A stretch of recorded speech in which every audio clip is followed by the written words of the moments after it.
Hi everybody, it's Susan from Sunrise Quilt Studio. Today I have another vintage quilt to show you. This one is a 1930s applique quilt, and the applique on it is butterflies. So I want to show you some details on this quilt. Okay, here is an overall view of the quilt. This one's a little bit larger than some of them that I have, and you can see the butterflies are all set in circles. So I'm going to get closer up and we can look at this in more detail. Okay, this is a quilt that I bought in southwest Missouri in a little town when we were on our way back from vacation. We had been in Arkansas at Norfolk Lake, and we come up through this town to get back to our home. And this quilt was just a top, and it had all of these butterflies on it, and not all of them were finished as far as the outline stitch, the blanket stitch, and then the running stitch that goes up through, as well as the eyes and the stem stitch for the wings. But it was machine stitched down with a white thread close to the edges. Now there's no fusible web or anything under here. So I don't know how long ago this was made, but it was probably before fusible web. And I have actually traced this butterfly pattern and made different quilts out of this, mostly baby quilts for customers. So this one has gotten a lot of use. Now this was one of the first videos that I put up on YouTube, was the quilting that I did on this quilt. This has an 80-20 batting, and the quilting on it, you can see, is some flowers. You can see a flower there. They're flowers and swirls mostly, and there's some swirls in here. You can see that, and I'll link that video for you to use. And I would guess about half of these butterflies were completely finished, and then I did the rest of the hand embroidery on the others. And you can see here there's a little French knot. This one, the knot is missing, so I'll need to add that. But there's little French knots at the end of these antennae. And then the eyes are also made with French knots. Some of these fabrics, like I think this one is faded. It looks like it was probably a beige, but a little bit darker than that. And here's another one that looks like maybe it was a shirting. That's a little bit hard to see. And this lighting is not real good today. It's been storm and off and on all day today, so it's not been the best day to film, but I won't have time tomorrow, so I want to go ahead and film today. Now most of these butterflies are full pieces of fabric, but not all of them. Like this one is pieced right up through the center right here. And they're not all the same as far as shape. This one here is pretty wide from here to here. This one is quite a bit narrower. So I think as they were laying out their design, making these concentric circles, I think they adjusted the butterfly sizes as they needed to get everything to fit. And you'll notice up here there's some space between these butterflies here, but no space over there. And it started in the middle with 3 butterflies, and then made the circles come out. And then if you notice, I don't know if it's hard to tell, let me move around so I can get on this side. Okay, we can see there's a lot of space here, but not so much over here. So they didn't quite get everything in perfect circles, but the overall look is what counts anyway. So I think it's beautiful. I really like this quilt. This is another one of my favorites. And then all the different fabrics. It's like a catalog of 1930s fabrics. think they're just really pretty. I'll show you some close-ups of some of these. Some of these fabrics have been duplicated, but there's still a pretty good variety of fabrics. Like this yellow fabric here is the same as that one there. And then this pink one is repeated over here. So we do have some duplicates. And I'll just keep going around so we can see them all. Now this quilt does hang over the sides of my bed. I have a queen size bed. But, you know, once you get under the blanket, under the quilt, especially if there's two people, it's probably not big enough for a queen bed. This would be more like a full bed size.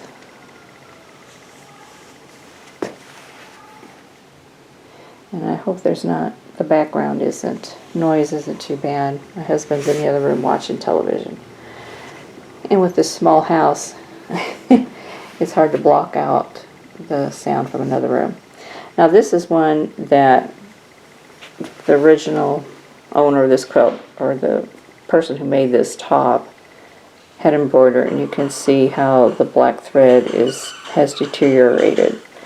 And I don't know if we can see up close the machine stitching.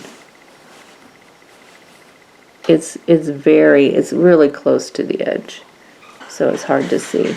But the machine quilting is holding it down at the moment. So this is one that I'll need to reapplique, and it's starting to shred a little bit over here.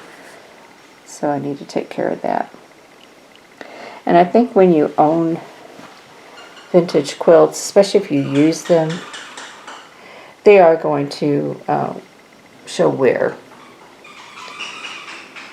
And the dog found a toy, so now we're having squeaky noises in the background. And this one I think is real pretty, this one here.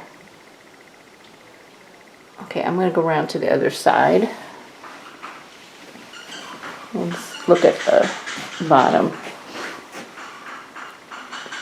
And this one is a blue and pink on white. This is the one that is pieced. This one is also pieced. It's pieced right down the center.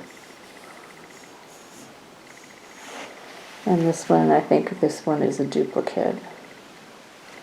And here's that other blue and pink one. And this one is also, the black thread is deteriorating. And there's several on this side that are doing that. These must be all the originals, because those are not my stitches. I think your applique stitches are kind of like your handwriting. They're all unique. And these have very long blanket stitches in it, and I don't make mine that long. And here's another one.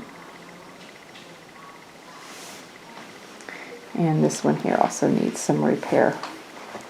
But I think, you know, part of owning vintage quilts is watching for this kind of wear and then doing the repairs as you need to.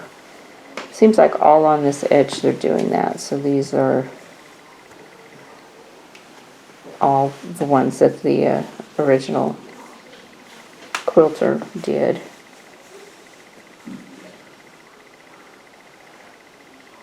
Let's look at some of these. There's another one that needs some help. And this one here. There's another pink one. And this one, it's the green with pink. And this looks more like my blanket stitch work. And that one, and maybe this one too. It's hard to tell, but they are, you see they're shorter, and that looks more like my work. Here's a blue and peach and yellow. It's very pretty. Okay, for the binding, I decided to do a 1930s reproduction fabric. Okay, when I had this on the machine, I put a feather plume in the corners and had this kind of marked as to where this would be, you know, the end of the quilt. But when I took it off the machine, realized how unsquare the top was, so I wound up having to leave some of this on. And then up here, I wound up adding some extra here. So it's not perfect, but I can always put this back on the machine and add a little more quilting there. And then here's another one that is pieced. But this is the, there's leaves and there's flowers and there's swirls in here.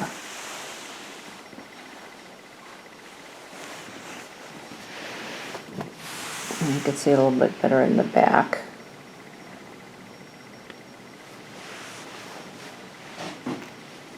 Some of the quilting there. In the butterflies, I did feathers on the wings, and then I just did kind of an outline next to the butterfly, this part of the butterfly. I just kind of stitched right along the outside of that and left the inside unquilted. Lots of different ways this could have been done. Let's see if I can find the label. Yep, here it is. Okay, I made this one in 2016, finished it in 2016. Oh, this isn't from Southwest Missouri, it's from Central Missouri, it's from Truesdale. Bought it in 2014, and I finished it in 2016. So, here's the label.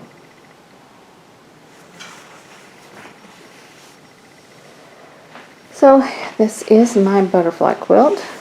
The batting was an 80-20, and I think it turned out really well. It's very pliable and soft and cuddly. So this is another one. I usually keep this one on the back of the couch. So I have quite a few that I switch out on my sofa, on my couch. So this is one of them. So anyway, I hope you enjoyed the video of this quilt.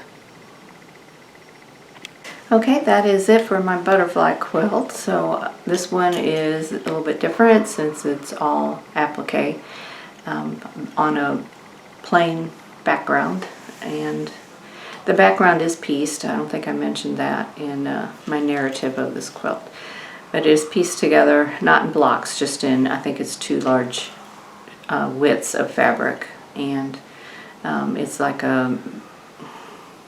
it's not a bleached muslin, but it's not, you know, unbleached muslin is usually tan, and this is not tan, so it's a muslin of some kind. But it's a really nice quilt. It's real cheerful, and I like it a lot.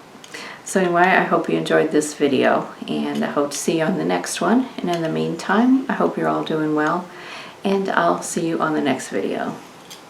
Thanks for watching. For more quilting ideas, click on the video links, and to keep up with my latest projects, click on the subscribe button. I hope to see you again soon.